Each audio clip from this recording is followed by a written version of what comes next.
Тема нашего сегодняшнего эфира называется «Как сохранить себя в условиях войны и тотальной пропаганды. В помощь тем, кто остается сейчас в России». Гостем нашего эфира сегодня будет певец, практикующий психолог Аял Сан. Я думаю, он подключится сейчас через минуту. Мы принимаем ваши вопросы в течение эфира, и в конце где-то за 20 минут мы их озвучим. Также мы озвучим вопросы, которые были у нас, которые поступили в директ. Всем привет, всем привет. Так, Аял, отправьте, пожалуйста, запрос. Тема у нас сегодня серьезная, достаточно интересная. Мы затронем психологический аспект нашей сегодняшней жизни, эмоциональный фон людей, которые остаются в России не только, а также как справляться с чувством тревоги, страха, безысходности. То, что сейчас испытывают очень многие люди. В данное время мы проводим социологический опрос, и результаты показывают, что люди действительно находятся в тревожном состоянии. Так, Аял, отправьте, пожалуйста, запрос. Так, а я пока открою наши вопросы. Так, что я делаю? Я могу пригласить Аяла сама.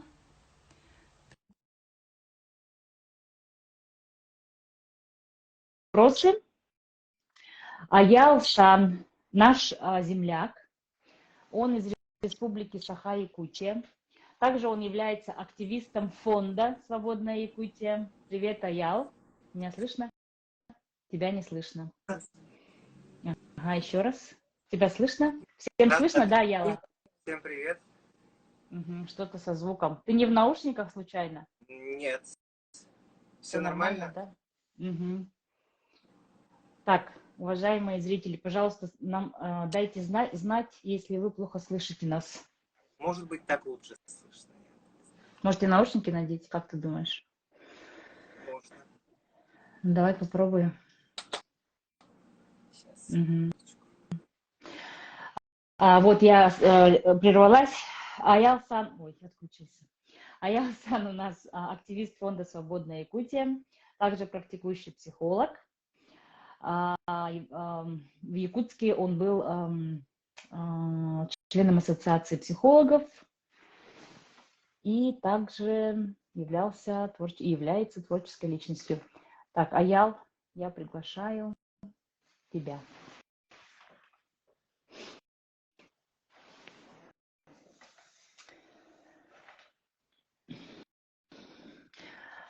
Кроме вопросов, вы также можете, наверное, делиться своими эмоциями, своим опытом, как вы справляетесь с тревогой, есть ли она у вас. Привет. Так лучше? Привет. Слышно меня? Теперь так ровно. Ага, вроде бы хорошо, все нормально. Ты нас слышишь? Угу.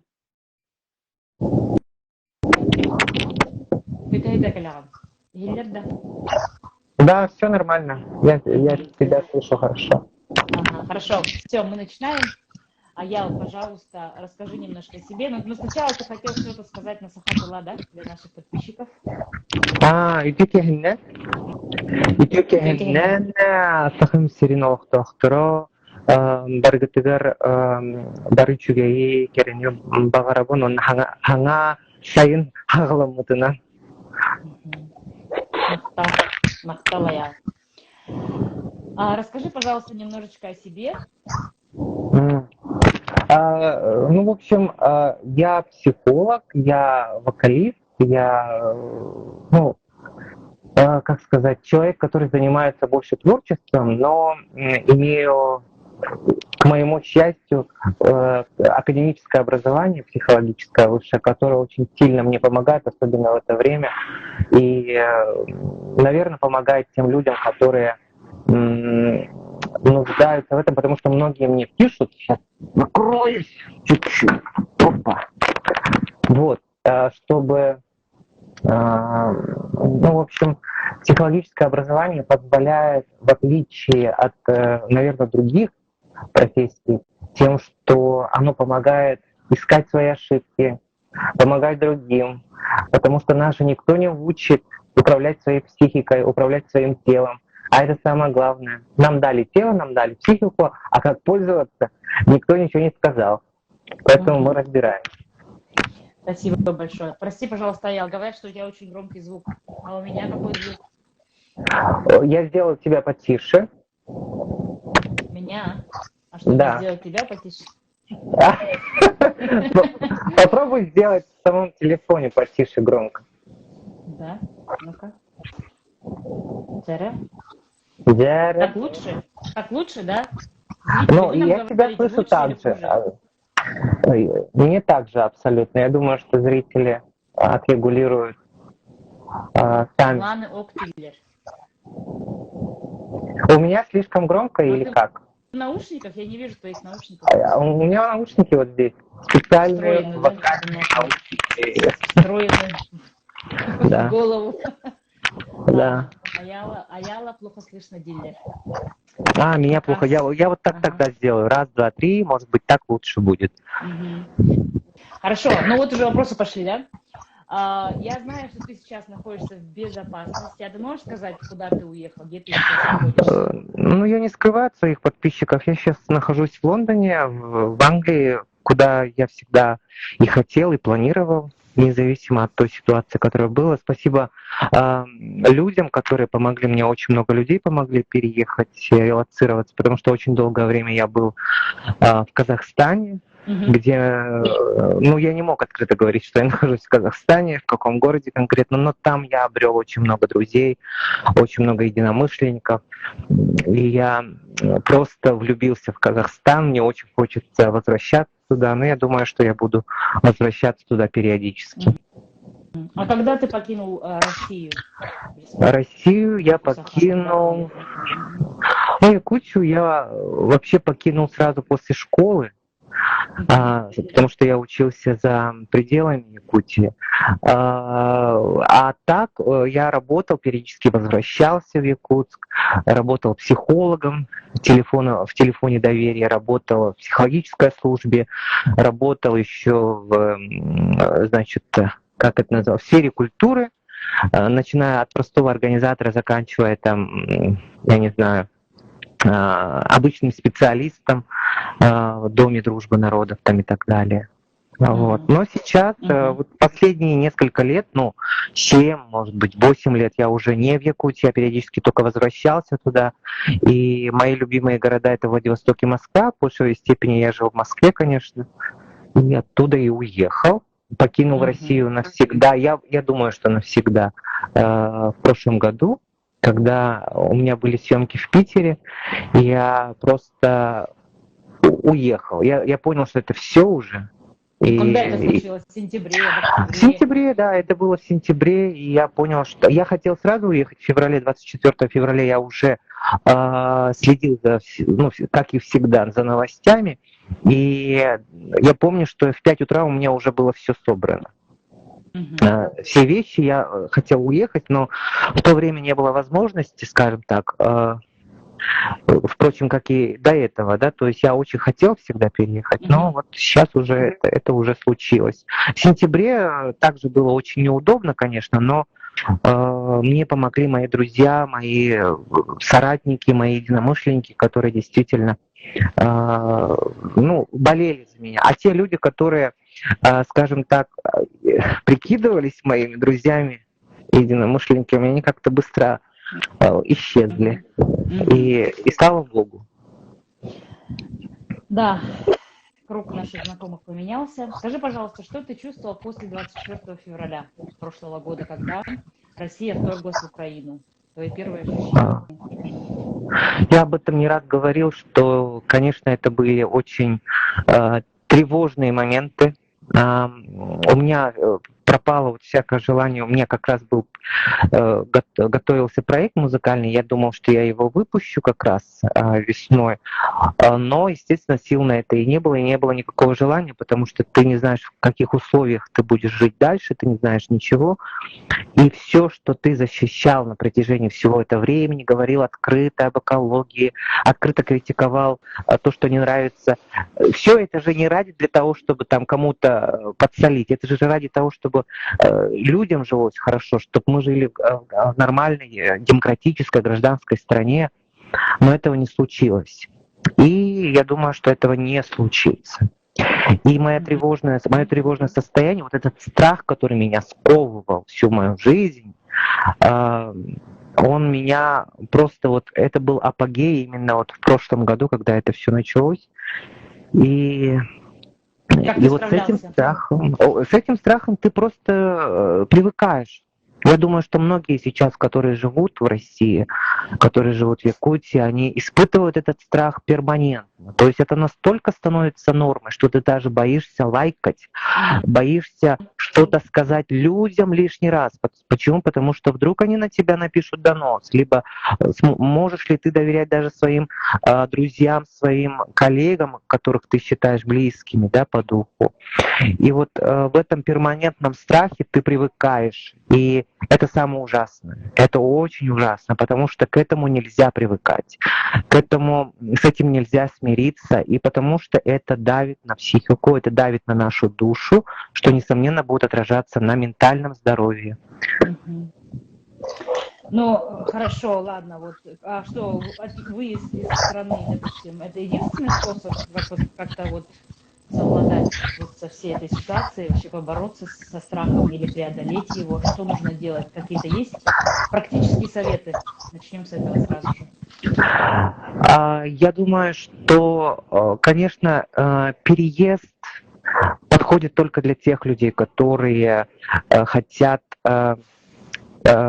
не могут смириться с тем, что происходит в стране, и не могут это изменить, плюс еще им угрожает опасность. Естественно, если вам угрожает опасность, надо покидать эту страну, потому что, вот по моим оценкам, мои оценки, близкий мой круг знает, что я почти не ошибаюсь, по моим оценкам в ближайшее время ничего лучшего не стоит ожидать. И тем, кто действительно угрожает опасность, надо покидать, а тем, кто остается, их много, потому что мне же в социальных сетях тоже пишут эти люди, которые искренне говорят, что мы не можем покинуть, потому что здесь наш дом, здесь наши родные, мы никак не можем покинуть нашу страну, даже если мы очень этого хотим. И я их понимаю. И в этих условиях, да, действительно надо суметь адаптироваться и попробовать с этим жить. У многих вот сейчас возникает, я думаю, панические атаки, страхи возникают, и с этим многие люди совершают ошибку в том, что пытаются с этим бороться. Я не говорю, что не нужно этого замечать, это игнорирование, пытаться этого не замечать или бороться, то есть у вас наступает вот этот страх, да, и вы читаете антивоенный пост, вы хотите лайкнуть, но боитесь. И в этот момент сразу же у вас возникает внутренний конфликт того, что вы хотите искренне, ваше «я» хочет, и того, что запрещает общество. Вот это нонсенс. На самом-то деле сейчас вот апогей, на мой взгляд, государственного давления на душу человека, абсолютное ограничение свободы действий, не то что свобода мысли, но и свобода действий. Общество сейчас самоцензурируется, то есть оно себя контролирует, оно уже даже не государство контролирует, а люди сами себя.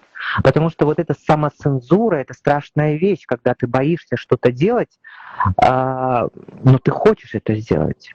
И вот первое, что нужно сделать, конечно же, факт того, что это опасно. Какие могут быть объективные там опасности? Да? Могут на вас написать донос. За это вас могут оштрафовать, административный штраф, там возбудить уголовное дело, не дай бог, да, там и так далее. Но все это, вот это все уходит в тот момент, когда мы задаемся себе вопросом, насколько я могу пойти против себя? Вот насколько я сам с собой дружу в этот момент. И если вам говорят, чтобы там на работе, допустим, идти проголосовать за определенную партию, да, вы не можете сказать, что вы не хотите голосовать. Это ваша защита, вы имеете на это право, но вы можете найти другие способы уйти от этого. Мероприятия, болезнь, срочные дела, все что угодно. То есть в любом случае все равно маленькие, но любые возможности не идти против себя. Потому что что значит идти против себя? Это когда ты идешь вопреки своим желаниям. Вот ты хочешь что-то сделать, но ты не можешь, потому что ты боишься за свою безопасность и так далее. Вот это уже признаки диктата, признаки манипуляции вашим сознанием и поведением. И в этот момент вы должны сразу же приземлиться, то есть быть здесь и сейчас. Многие сейчас ушли в будущее, либо в прошлое. Как было хорошо в прошлом, как будет, когда это все закончится. К сожалению, надо быть здесь и сейчас, чтобы расстройств, чтобы никаких ментальных нарушений, минимизировать всякие психологические проблемы, надо быть включенным здесь и сейчас. По возможности включенным в то, что происходит вокруг вас. Не то, что происходит за 9 километров, за 1000 километров, да, а по возможности быть именно в своем кругу ограниченном, может быть, да. Ну, если вы сейчас в тревожном расстройстве, а многие сейчас пребывают в тревожном расстройстве, вы должны понимать, что надо в первую очередь позаботиться о своем здоровье. Кроме вас никто, как говорится, об этом не позаботится. Ну хорошо. Среди вопросов, которые поступили у нас в директ, очень много было вопросов, связанных именно с окружением. Вот мое окружение поддерживает, допустим, вот режим, поддерживает Кремль, поддерживает политику страны. Вот как мне с ними общаться?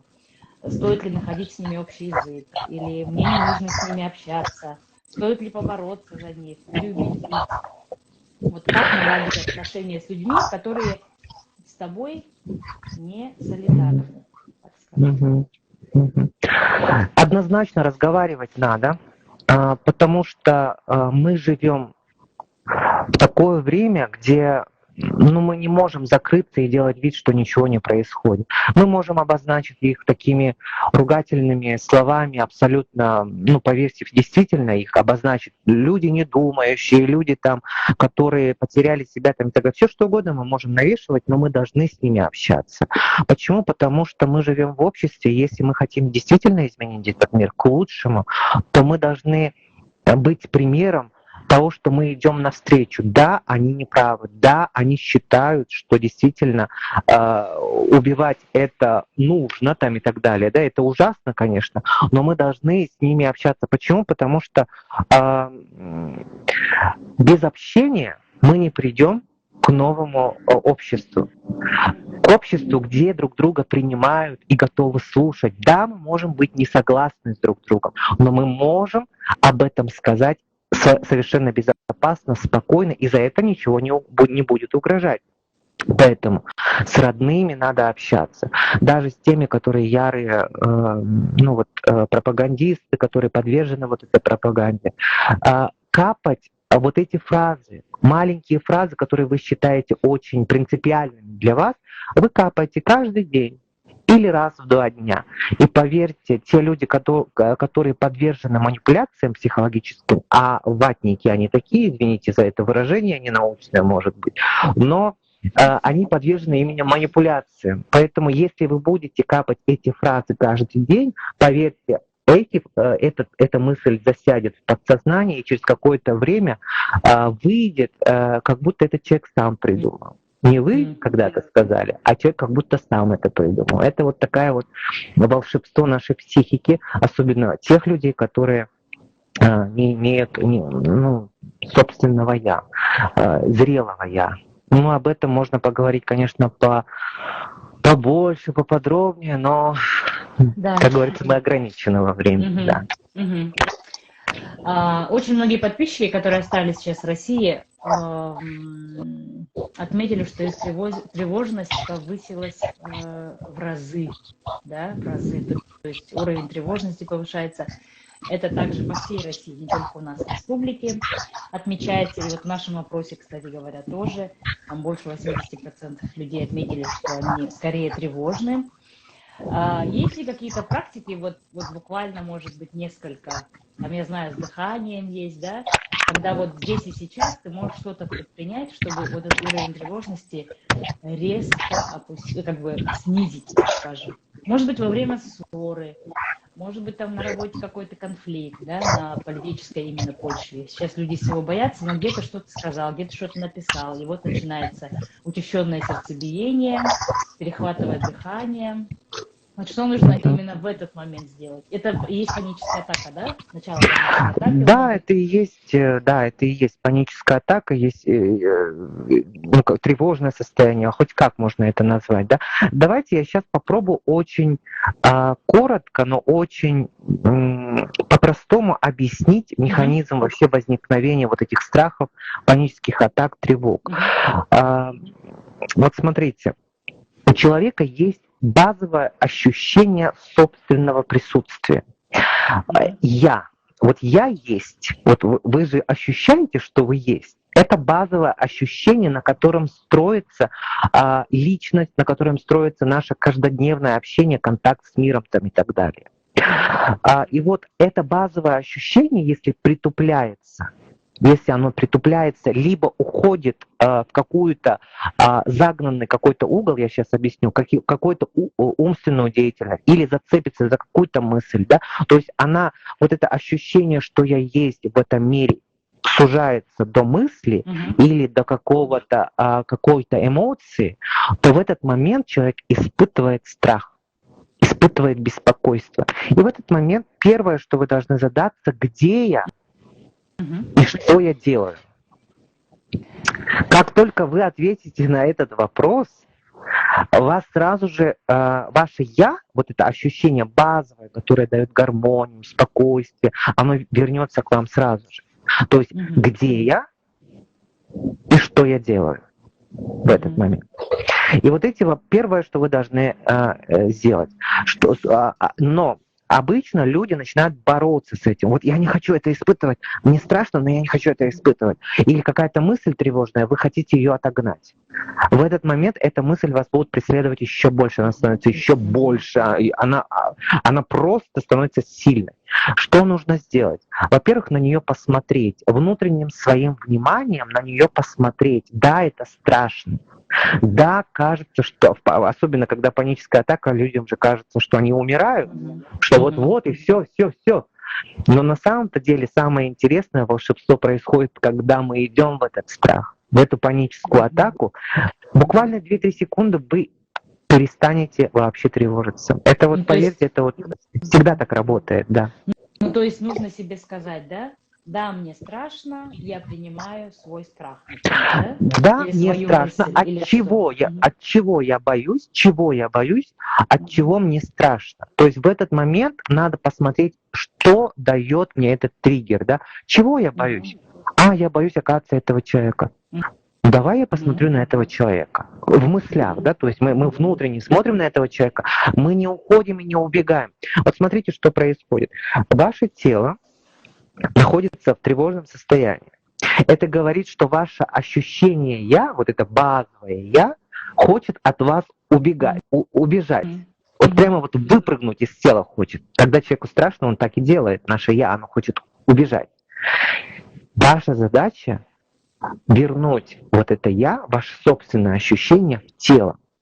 Как только вы вернете, и сердцебиение станет лучше, и ваши тревожные расстройства, превратившиеся в соматические реакции, они прекратятся. Тело начинает реагировать только тогда, когда «я» исчезает. Вот это ощущение, базовое ощущение себя исчезает. Но вот еще же есть, чтобы вернуть как раз вот себя, да, скажем так, на свое место, очень часто же нужно потрогать стол, да. Абсолютно, Сарга, ты правильно абсолютно говоришь, да, абсолютно. То есть надо свое внимание, свои тактильные ощущения, все что угодно, потрогать стол, посмотреть в окно, посмотреть на человека, поговорить кем-то, поговорить с животным, потрогать его, либо просто начать шуметь. Допустим, я там беру мышку и начинаю судорожно ее вот так просто нажимать, только для того, чтобы переключить свое внимание туда. А вот фокус в чем заключается? Фокус в том, что внимание — это и есть мы. Вот это не забывайте, вот психологи обычно об этом не говорят, но я — это и есть наше внимание. Куда наше внимание устремлено, там и мы. То есть вы можете жить здесь, в своей комнате, но если вы внутри думаете там, я не знаю, о другом человеке, который находится в другом городе, вы там, ваше «я» там, не здесь. Поэтому умейте возвращаться. Интересно. Ну, поэтому вот занятия йогой, да, массаж, бассейн, все позитивное, да, и когда вы ощущаете свое тело, сенсорные вот такие, да, виды как бы. Абсолютно. Они... Даже есть, да, и даже есть такое вот, извини, перебил, наверное, но да, вот есть такое упражнение, просто можно постучать себя в разные области, да, и сразу же вы начинаете чувствовать свое тело по-другому. Я вам скажу, тревожные люди обычно живут в голове, поэтому лучше стучать себя по груди и по животу, и по тазу. Так легче вы себя будете возвращать по плечам. Вот, ну, наверное, видели, да, есть некоторые видео, в которых люди вот так стучат, они возвращаются в себя. Это очень хорошее упражнение. И следующее, кому это, ну, кому страшно даже такое делать, есть такие люди, которым страшно, вот есть же желание закрыться, да, закрыть все шторы, закрыть все и уйти в себя. В этот момент вы должны понимать, что вы закрываетесь не от мира, вы закрываетесь от самого себя. Тут много, я могу это объяснить, почему так происходит, да? Да, то есть это мы избегаем встречи с самим собой на самом-то деле. Поэтому наша задача в этот момент, когда вы хотите что-то сделать, закрыться там и так далее. Да, закройтесь, но, пожалуйста, найдите причину, почему вы закрываетесь. Это страх, это может быть грусть, все что угодно, да, то есть что вас толкает закрыться. И вот в этот момент, когда вы нашли ответ, сразу же выйдите, погуляйте, просто погуляйте, не обязательно с кем-нибудь встречаться. Кстати, очень полезно вообще побыть с собой. Многие люди избегают этого, многие люди даже боятся в тишине побыть. Это очень тревожно. На самом-то деле вот те люди, которые не могут оставаться одни, даже 15-20 минут, это говорит о тревожном расстройстве, конечно, и нужна помощь психолога. Почему они боятся оставаться одни? Потому что они боятся оставаться со своими мыслями. Да, ты же говоришь, тревожный человек — это вот в голове. А что у нас в голове происходит? Это же бесконечная жвачка, да, в голове. Это думы, мысли о будущем. А у нас какое сейчас будущее впереди? Ты сам сказал, нас ничего не ждет хорошего. И вот человек с этой думой, он пребывает там несколько часов в день. Вот что делать с этой мыслью, которая, она, как сказать, навязчивая мысль, да? А вот Все смотрите. плохо, ничего хорошего не будет. Наша страна летит в бездну. Там война, да, вот это конечно, все, да? да, Вот что это с этой реально. мыслью делать, которая постоянно крутится в твоей голове? И человек Вот смотрите, начинает что делать? Бурную деятельность, да, какую-то имитировать. Он идет туда, он в кружки, он поет. Заедается, кто-то начинает бухать и так далее, да, то есть много выходов, уйти от себя. Вот я говорил насчет базового ощущения самого себя. Когда человеку мешает мысли лишние, это говорит о том, что человек, вот это «я», погрузилось в психологический процесс мышления. Вот смотрите, у нас есть много психологических процессов. Вот представь, у нас есть тело, у нас есть голова, руки, органы, да? Также есть психологическое тело. Вот, и оно состоит действительно из, грубо говоря, органов отдельно. И, допустим, мышление, умственная деятельность — это всего лишь один из органов нашей психики. Всего лишь это процесс, психологический процесс. Но мы туда настолько включаемся, что мы начинаем все фиксировать. Мышление, оно создано для того, чтобы создавать мысли, анализировать, сопоставлять, что-то думать и в итоге выставлять какое-то решение. но мы вмешиваемся в этот процесс, мы ставим задачу, и мы погружаемся. Каждую мысль, которая в ум приходит, мы начинаем судорожно смотреть, ага, вот эта мысль, вот это не подходит, мы еще даем оценку, плюс еще боимся этой же мысли, да? Что можно сделать? Отгоняем постоянно. Да, а мы просто должны, вот это то же самое жить, используя только, допустим, свою левую руку. Ну вот, ну как это, правую мы не чувствуем, это то же самое, потому что психологических процессов много. Это и восприятие, это и ощущение, это и воображение. Там очень много всяких процессов идет, явлений психологических. А мы, наша цивилизация вообще как бы провоцирует нас думать, погружаться в себя. Поэтому очень хорошая техника, действительно, которая там в тело возвращает, йогой заниматься, плаванием, любая физическая активность, она возвращает нас здесь и сейчас. Мышление должно мыслить.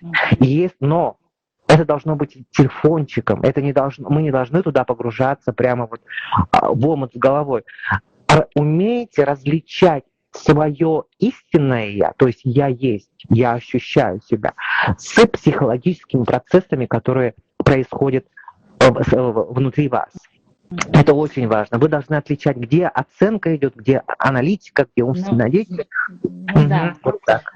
Я вот еще, у меня тоже вторая специальность психология, да, но вот очень часто, когда идет навязчивая мысль, и она никак не отпускает, да, люди же что делают? Они начинают избегать, делать вид, что ее нет, они ее боятся. Но эта мысль начинает еще больше, да, навязываться и преследует тебя. Это как вот есть хорошее упражнение, да, допустим, в течение 1 минуты, представили, допустим, желтый джип, да? В течение 1 минуты старайтесь не думать об этом желтом джипе. Когда ты говоришь это человеку, всю минуту он думает только об этом желтом джипе. Поэтому, да, я всегда, когда ты отказываешься от этой мысли и стараешься ее избегать, она, наоборот, за тобой ходит по пятам. Да, Поэтому абсолютно то же самое. Иногда в эту мысль тоже нужно иногда погрузиться. Да, это возможно. Или прокрутить ее до катастрофического конца, допустим, да? Да, это тоже помогает. Это тоже помогает, потому что мы же внутрь, погрузиться. Вот есть куча на самом-то деле психологических техник, которые пришли с Востока, которые пришли с Запада. То есть очень много психологических трюков с нашей психологией. Мы должны понимать, что если вас что-то беспокоит и вам мешает это жить, допустим, вы что-то делаете, но не можете это делать в силу каких-то проблем, да, внутренних. Это уже говорит о том, что у вас есть проблема с вашей психикой. Это не значит, что вы должны идти к психиатру и получать, естественно, какие-то лекарства. Нет. Вы должны быть психологически грамотны. Поэтому я призываю людей, пожалуйста, начать изучать психологию. Это очень важно. Как раз сейчас такое время, что воздействие идет конкретно на психику. И, к сожалению, защититься можно только знаниями. И если мы не имеем знаний, то во что мы превратимся? Мы превратимся в овощ безвольно, что демонстрируют эти люди, которые говорят крылатыми фразами, пословицами. Нет, но это вообще как бы избегание реальности, конечно. Да, они живут в своей придуманной реальности. Я об этом, имею в виду, да, жизнь, она продолжается, ничего не меняется, и так будет всегда. Но, к сожалению, как показывает жизнь, да, потом, когда все это раскрывается, когда человек понимает, что все его розовые замки, они разрушились, конечно, идет очень сильное разочарование. Ну, вот эти техники мы обсудили, это очень действительно хорошо. Иногда действительно не стоит убегать от своих плохих мыслей, может, стоит их принять, разрешить себе побыть в них и обозначить свою эмоцию. Да, я тревожусь, да, мне плохо. То есть уже этого иногда достаточно. Признание, признать, что происходит во мне. Вот это первый шаг. Acknowledge, как бы принять это, признать, согласиться с этим. И поверьте, иногда этого достаточно, чтобы вас как бы немножко отпустило. Да. Вот еще есть такой вопрос. Многие участники вот сейчас, да, так называемой специальной военной операции возвращаются домой. Да, это люди, которые уже имеют психологические проблемы, которым самим нужна помощь профессионалов, да, на протяжении очень долгого времени. Вот как выстраивать общение с ними? Это может быть родственник, это может быть сосед, это может быть человек на остановке. Вот. Как вот с ними общаться? Вот первое, вот смотрите, довелось мне, я чуть-чуть расскажу, довелось мне когда-то покоммуницировать с человеком, который служил в Афганистане. Это было в общежитии, то есть этот человек очень долго в этом общежитии жил и никак не мог выселиться. А из-за этого страдали мы, обычные студенты, которые хотели жить, но он периодически выпивал и неадекватно себя вел. И первое, что мы должны понять, что это люди с травмированной психикой. То есть мы не можем с ними общаться как с адекватными людьми. Это первое, что мы должны для себя уяснить. Мы ни в коем случае не должны вешать ярлыки и говорить, что они неадекватны. Там нет.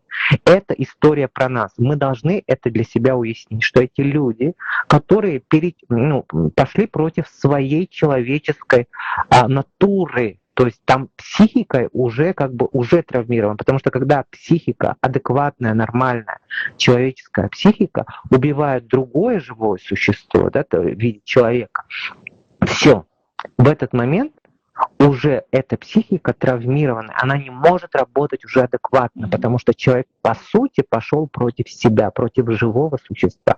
Поэтому, если вы чувствуете угрозу, что от этого человека исходит, допустим, на остановке, это, к сожалению, это произойдет. Они все будут возвращаться, они станут нашими соседями и так далее. Да?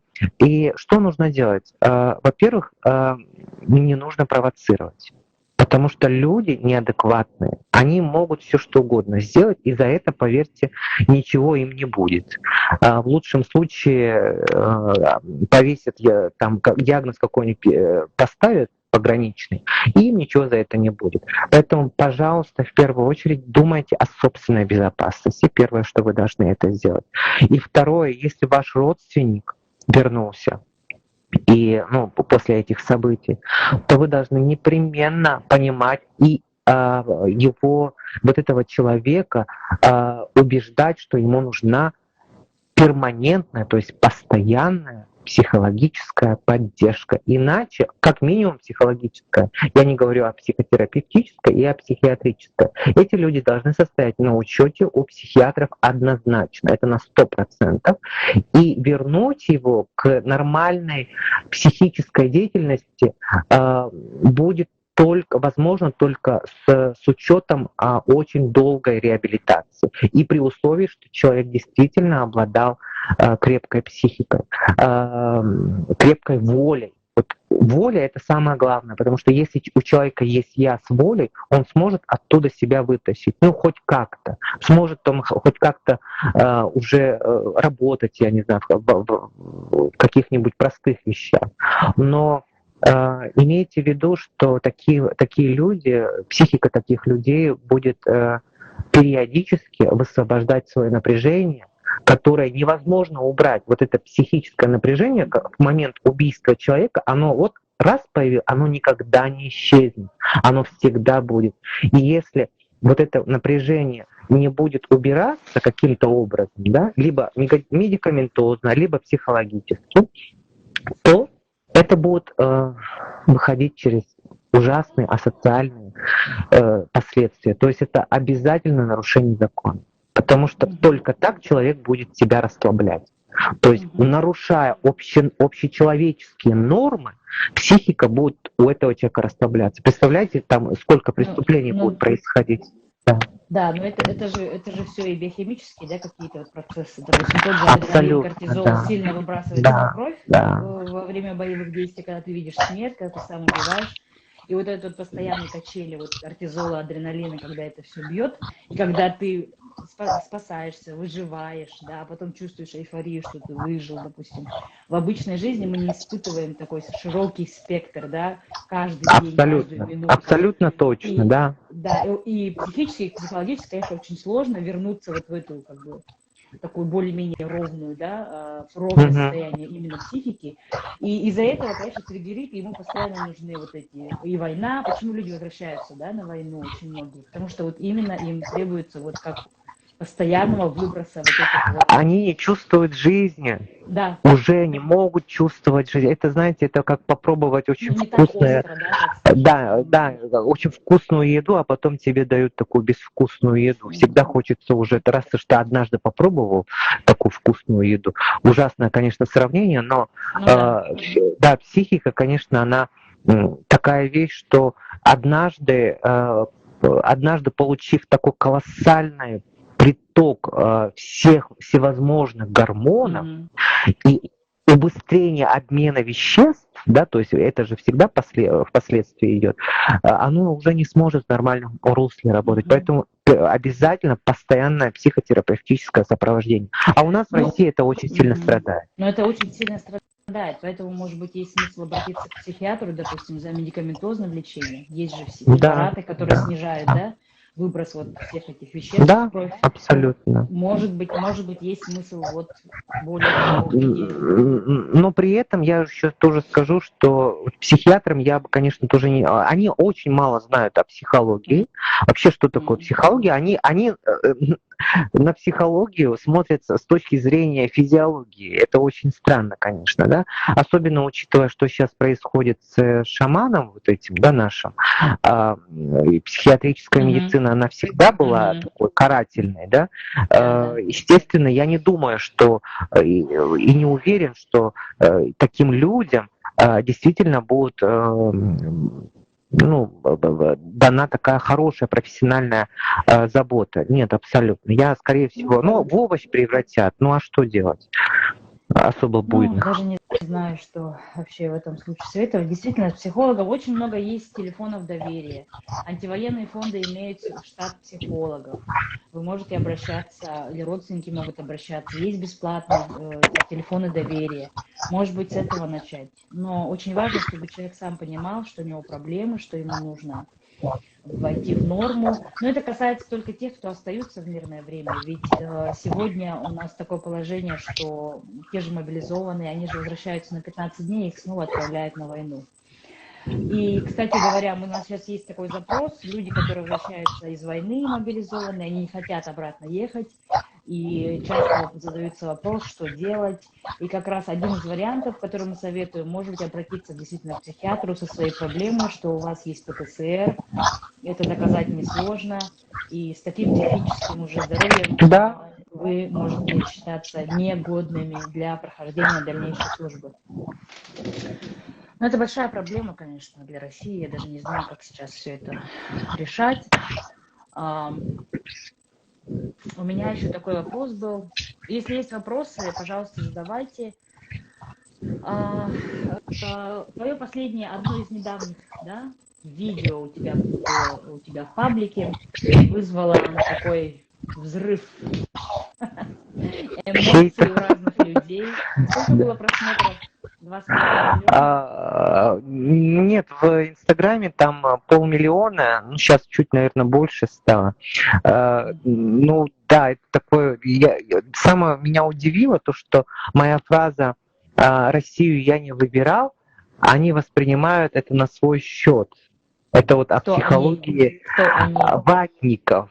Да, психология ватников. Это вот яркий пример того, что они ассоциируют себя со страной, то есть они ассоциируют себя с неким обществом, общностью, а здравый человек, зрелая личность ассоциирует себя только с собой. Понимаете, это если ты ассоциируешь себя только с городом, где ты живешь, или только со страной, но это лишь идентичность. Но ассоциировать себя со страной, это, конечно же, признак незрелой личности, незрелой психологии. Какая была основная претензия? А претензия, что мы тебя тоже не выбирали, катись отсюда. То есть, да, многие удивлялись еще тому, что я очень хорошо говорю на русском языке там, и так далее, но это вообще, то есть это кринж, это, во-первых, это ксенофобия и шовинизм, почему люди не славянской внешности не должны говорить хорошо на русском языке, причем это третий язык в моей жизни, который я учил, то есть это даже не второй. Вот поэтому для меня Это было, конечно, очень кринжово, и до сих пор хейтят, и в Ютубе пишут всякое разное. Ну, я вначале еще что-то читал и пытался еще отвечать, сейчас уже нет. Ну. Ты долгое время прожил не в республике Саха, ты сказал, а в Москве, в Питере, в каком городе ты жил большую часть времени? В Москве. В Екатеринбург, Москва, да. Большее время, да. Расизм, ксенофобия есть в России? А ты утверждаешь, что ее нет. Ну, безусловно, она нормирована. Конечно, есть люди, которые этому не подвержены. И есть действительно очень адекватные люди. Конечно, я не говорю про всю страну и так далее. Я говорю про большинство людей. Действительно, это нормированная ксенофобия. Допустим, они же говорят, что, допустим, а чего обижаться? А чего обижаться? У вас же узкие глаза. А чего обижаться на фразу узкоглазик? А что такого? Понимаете, это настолько у них вот это зашорено, их восприятие мира, что они считают это нормой поведения. И считается нормой требовать там славянской внешности в объявлении. Да? В Москве же действительно очень сложно снять жилье людям не славянской внешности. И это реальная проблема, когда вот этот наш диктатор говорит о том, что наша дружная многонациональная страна, я вам скажу, хрена с два. Действительно у нас недружная страна. Почему? Сначала уберите вот эти ваши шовинистские, абсолютно российские объявления, которые поощряются вот этой платформой. Да, то есть, и это считается нормой. И вот эти юмористы, которые шутят о своей внешности, о внешности других, там, да, о каких-то ментальных особенностях, о каких-то наций, но это очень... В наше время это очень диковато, конечно. Я смотрю, и вот это настолько нормировано, что даже уже не то, что противно, что это, знаете, я воспринимаю это как люди нездоровые. Потому что у них ограниченное восприятие. Люди ограниченные, простите меня, я считаю нездоровыми. Потому что надо все-таки расширять свое сознание. Но они же этого не замечают. Для них это норма. Они не считают, что они обижают людей. Конечно. То есть, как говорится, больной, который признал свою болезнь, это уже не больной, да, то есть он уже начал выздоравливать. А больной, который не признает свою болезнь, либо дурак, который не признает свою дурость, это действительно, это трагедия. Потому что, адекватные люди же, они оценивают себя. Вот я понимаю, что я в каких-то вещах очень вообще не разбираюсь. Я туда не лезу вообще. То есть в экономике, я не знаю, там, в финансовых каких-то вопросах я туда не лезу, потому что я знаю, что в этом я не разбираюсь. Хотя у меня ЭГЭ по математике было очень даже хорошим. Хорошо. Вот ты сталкивался с ксенофобией, да, расизмом в Москве, допустим. Как ты реагировал на это? И что нужно делать вообще в этом случае? Защищать себя, переходить на агрессию, игнорировать, делать вид, что ничего не происходит, смеяться, отшутиться. Какая правильная реакция? Правильная реакция, конечно, надо выбирать по своей безопасности. Если вам безопасно как-то себя действовать, вот так и действуйте. В Екатеринбурге, когда я начал учиться, я был единственным азиатом в своем университете. Для меня это было, конечно, не очень комфортно, потому что на меня постоянно показывали пальцем, говорили аригато, нихао, там, то есть каждый раз, то есть ты понимаешь, что тебя воспринимают как азиата, не как человек, который владеет их же языком, наверное, лучше их. Вот, но ты живешь с этой реальностью. Я только где-то осмелился противостоять этому где-то к 3-му курсу только, когда мне это уже надоело, и я начал об этом говорить. Я говорю, если ваш ум позволяет во мне видеть только китайца, говорю, мне вас жаль. То есть единственное, что но это было для меня безопасно. То есть я выбирал те способы, которые были для меня безопасны. Но был случай, конечно, нападения на меня избили в Екатеринбурге. И казалось бы, как я могу кого-то обидеть? Да? То есть вот, не я нападал, естественно, меня просто напали только потому, что я азиат. И самое главное, что никто не хотел мне помочь, из тех людей, которые постоянно меня видели, чтобы меня спасти. Меня спас только вот этот мигрант, охранник в магазине, да, который, я думаю, что только потому, что это человек. А вот те люди, которые стали свидетелями, им было как-то вот наплевать. Ну, бьют и бьют азиаты. Ну. Как ты справился с этой травмой? Я отходил очень долго, мне нужен был месяц. Я потеряла вообще чувство безопасности после этого. Мне было очень страшно даже выходить за продуктами после этого. Поэтому месяц я вообще не выходил, мои друзья покупали там что-то, сами приносили мне. Потом очень постепенно я начал выходить из этого, то есть хорошо, что мои однокурсницы тоже понимали эту ситуацию, кто-то там, ну не все, конечно, не понимали, кто-то там уже конспекты мне отправлял, приносил, я их переписывал там и так далее. Но это да, очень сложно, особенно когда ты с этим сталкиваешься вдали от своих родственников, кто может тебя поддержать. И, ну да, это зато многому учит. А в Москве и в Питере, когда я с этим сталкивался, я уже, ну, открыто об этом говорил, и либо я подыгрывал. То есть я начал говорить на английском и совершенно спокойно притворялся туристом, раз уж они меня воспринимают как туриста, пусть так. А в последний вот этот момент, я помню, когда я понял, что надо уезжать из этой страны, тогда в Питере женщина просто мне сказала: уезжайте, что вы тут приехали, тут место занимаете, она сказала. То есть я шел по тротуару, никому не мешаю, разговариваю со своим знакомым там на якутском языке. И тут я сзади крик вот этот слышу. Естественно, я обернулся. И в этот момент я говорю: я не выбирал эту страну, я ненавижу эту страну из-за таких, как вы. Вот вам российский паспорт, забирайте и сжигайте ее. А потом я очнулся от этих эмоций, и я вижу, что очень много людей на меня смотрит.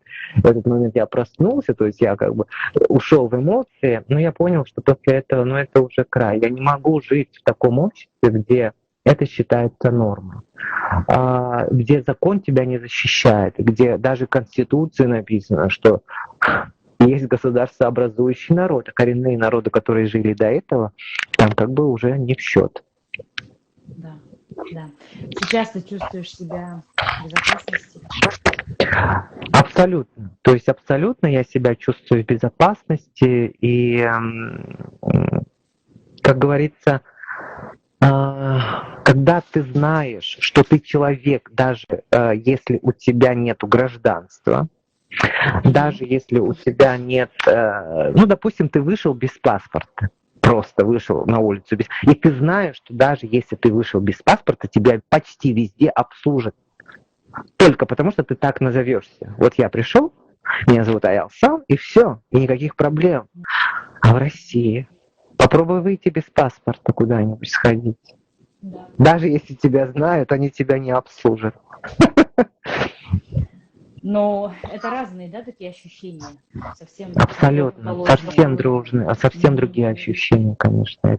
Это несравнимые вещи. Ты живешь в страхе, и это становится настолько нормированным, когда ты получаешь вот это ощущение, что ты можешь делать почти все, что ты, все, что ты хотел с детства.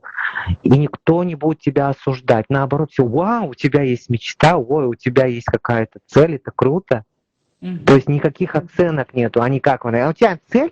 Она не сбыть. Ты что, даже не думая. Это же норма в России, да? То есть обесценивать мечты людей. Верьте в мечты. Хорошо, спасибо большое. А вот какая проблема? Были ли у тебя проблемы в республике Саха, когда ты жил в Якутске, в Нюрбе? Конечно, да, очень. В Нюрбе я особо не ощущал, мне кажется, я жил в иллюзии такой хорошей, такая компактная среда.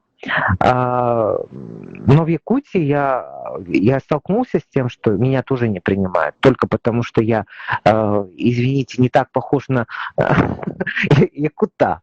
Это очень странно, потому что я же вроде и азиат, ну ладно, метис, ну и все, но я говорю на якутском, я пишу на якутском, мало того, что я пою на якутском, мне говорили, что я пою с акцентом, да он не знает якутский язык, да я очень хорошо знаю якутский язык, настолько хорошо, что я пишу пишу песни и стихи на якутском языке и читаю классиков.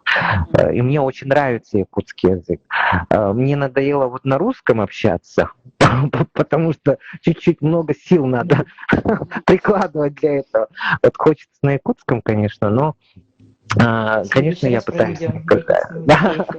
Вот. Но ксенофобия, к сожалению, точнее шовинизм есть везде. Он даже есть в национальных республиках.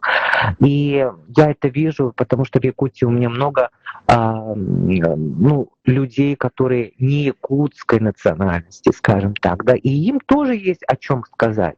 И это не для того, я не говорю это для того, чтобы сеять там рознь какую-то, да, конфликт какой-то.